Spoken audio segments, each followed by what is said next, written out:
नए जनरेशन की नई कथा गर्भ संस्कार कथा के साथ 16 संस्कार। कौन से है ये 16 संस्कार?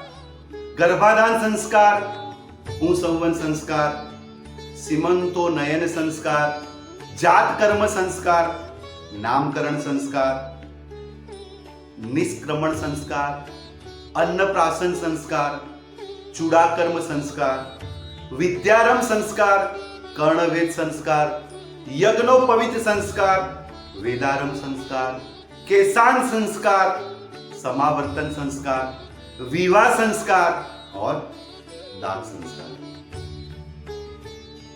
नए जनरेशन की नई कथा गर्भ संस्कार कथा के साथ चलिए 16 संस्कारों के बारे में डिटेलिंग जानने की कोशिश करते हैं। हर एक संस्कार का पूरा नॉलेज लेंगे, हर एक संस्कार का पूरा नॉलेज देंगे और पूरा नॉलेज लेंगे हम लोग। आइए नए जनरेशन की नई कथा गर्भ संस्कार कथा के साथ। गर्भाधान संस्कार ये सबसे प्रथम संस्कार है। गृहस्थ जीवन का प्रमुख उद्देश्य श्रेष्ठ संतान उत्पत्ति है। उत्तम संतान की इच्छा रखने वाले माता पिता को गर्भाधान से पूर्व अपने तन और मन की पवित्रता के लिए यह संस्कार करना चाहिए, जिससे अच्छी संतति की उत्पत्ति हो। विवाह उपरांत की जाने वाली विभिन्न पूजा तथा प्रक्रिया इसी का हिस्सा है। पुंसंवन संस्कार यह संस्कार गर्भ ठहरने के बाद कराया जाता है। इस संस्कार में भावी माता पिता को शारीरिक और मानसिक रूप से एक श्रेष्ठ और उत्तम संतान को जन्म देने के लिए समझाया जाता है और गर्भवती के आहार विहार विचार भाव सभी को उत्तम आनंददायक और संतुलित बनाने का प्रयास किया जाता है, जिससे श्रेष्ठ संतान प्राप्ति हो। सीमंतो नयन संस्कार यह संस्कार 7वें अथवा 8वें महीने में किया जाता है। इस संस्कार को उत्सव के रूप में मनाया जाता है, जिसका मुख्य उद्देश्य गर्भवती को प्रसन्न करना होता है।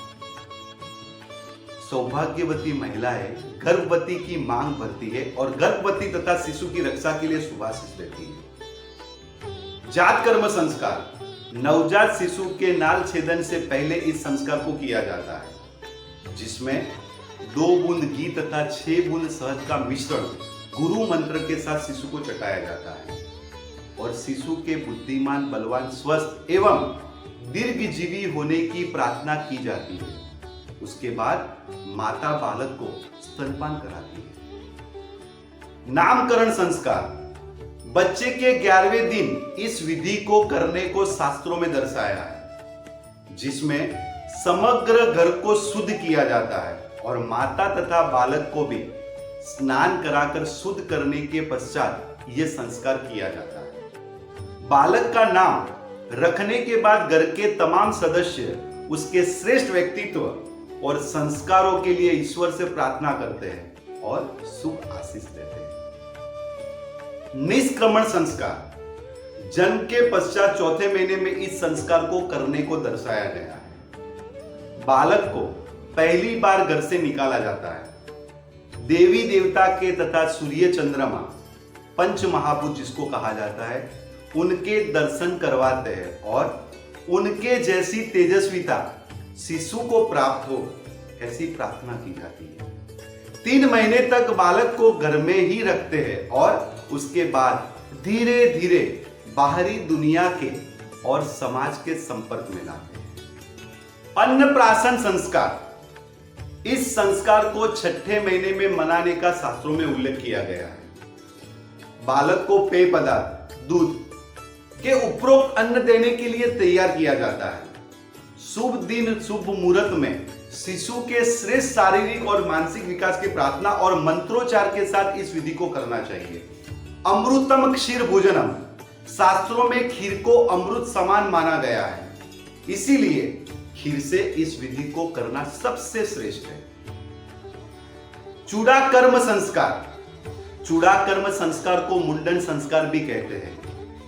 जन्म के बाद पहले, तीसरे अथवा 5वें वर्ष इस विधि को करना शास्त्रों में दर्शाया गया है, जिसका मुख्य उद्देश्य शरीर शुद्धि है। 9 माह गर्भ में रहने के कारण कई दूषित कीटाणु बालों में रह जाते हैं, उनका सफाया करना जरूरी है। इस संस्कार को शास्त्रों में शुभ मुहूर्त में वैदिक मंत्रोच्चार के साथ करना दर्शाया गया है। विद्यारंभ संस्कार, यह संस्कार जब बालक या बालिका बोलना सीख जाए तब से शुरू किया जाता है। शास्त्रों में हर एक संस्कार को शुभ मुहूर्त में करने का ही दर्शाया गया है। प्राचीन काल में गुरुकुल भेजने से पहले माता पिता तथा गुरुवर्य बच्चे को पौराणिक कथाएं, अक्षर ज्ञान, मौखिक ज्ञान देते थे, जिससे उसे वेदारंभ में कठिनाई ना हो। कर्णवेद संस्कार, कर्णवेद संस्कार का अर्थ है कान को छेदना। यह संस्कार का उद्देश्य भी शारीरिक स्वास्थ्य है। कान को छेदने से एक्यूप्रेशर होता है, जिससे मस्तिष्क तक जाने वाली सभी नसों में रक्त प्रवाह ठीक रहता है। श्रवण शक्ति बढ़ती है, काफी रोगों के रोकथाम हो जाती है।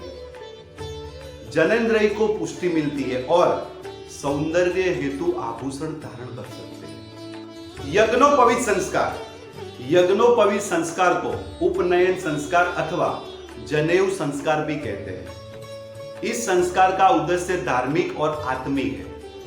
पूर्व काल में गुरुकुल भेजने से पहले यह संस्कार किया जाता था। गृहस्थ आश्रम में आने तक ब्रह्मचर्य का पालन करने की दीक्षा दी जाती थी। इस प्रकार धर्म में रहकर संयमित जीवन और आत्मिक बल बुद्धि को तेज करना इस संस्कार का उद्देश्य है। वेदारंभ संस्कार, वेद का अर्थ होता है ज्ञान प्राप्त करना। हमारे शास्त्रों में ज्ञान को प्रकाश समान बताया गया है। 5वें और 7वें वर्ष की आयु को वेद आरंभ के लिए सबसे श्रेष्ठ माना गया है। वसंत पंचमी के दिन को इस संस्कार के लिए शुभ मुहूर्त माना जाता है। प्राचीन काल में इस संस्कार के पश्चात गुरुकुल भेजा जाता था, जहां समाज के लिए जरूरी विभिन्न तकनीकों के लिए ज्ञान दिया गया है, जैसे कि चिकित्सक, आयुर्वेद, सैनिक, इंजीनियर इत्यादि। इन सभी को सिखाया जाता है। केशान संस्कार, केशान अर्थात बालों को खत्म करना। विद्या आरंभ होने से पूर्व और अध्ययन संपूर्ण होने के बाद किसी भी शुभ मुहूर्त में इस संस्कार को किया जाता है। सूर्य के उत्तरायण होने के बाद इस संस्कार को करना सबसे श्रेष्ठ माना गया है। ब्रह्मचर्य आश्रम से गृहस्थ आश्रम में प्रवेश करने के पूर्व पवित्र नदी में स्नान के पश्चात यह संस्कार निभाया जाता है।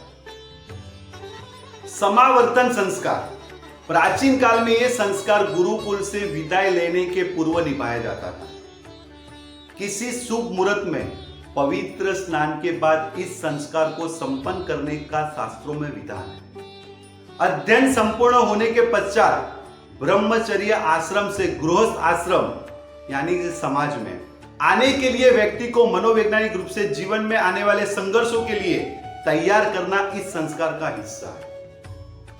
विवाह संस्कार, उचित उम्र में विवाह संस्कार का उल्लेख शास्त्र में किया गया है। विवाह को सर्वाधिक महत्वपूर्ण संस्कार माना गया है। विवाह संस्कार के अंतर्गत वर और वधू को धर्म का पालन करते हुए जीवन जीने का संदेश दिया जाता है, जिससे सभ्य और सुसंस्कृत समाज की रचना हो।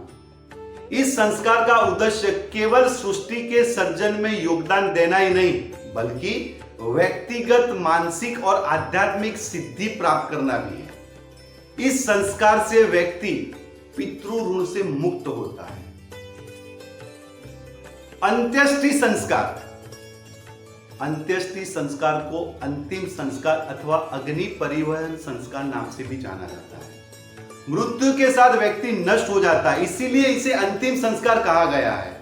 इस संस्कार के अंतर्गत कुछ धार्मिक विधि विधान संपूर्ण करने होते हैं, जिसके बारे में शास्त्रों में उल्लेख है। जीवित व्यक्ति असीमित बंधनों से बंधा हुआ होता है। इस संस्कार का उद्देश्य मृत्यु के पश्चात अतृप्त वासनाओं को शांत करना है, जिससे मोक्ष की प्राप्ति हो।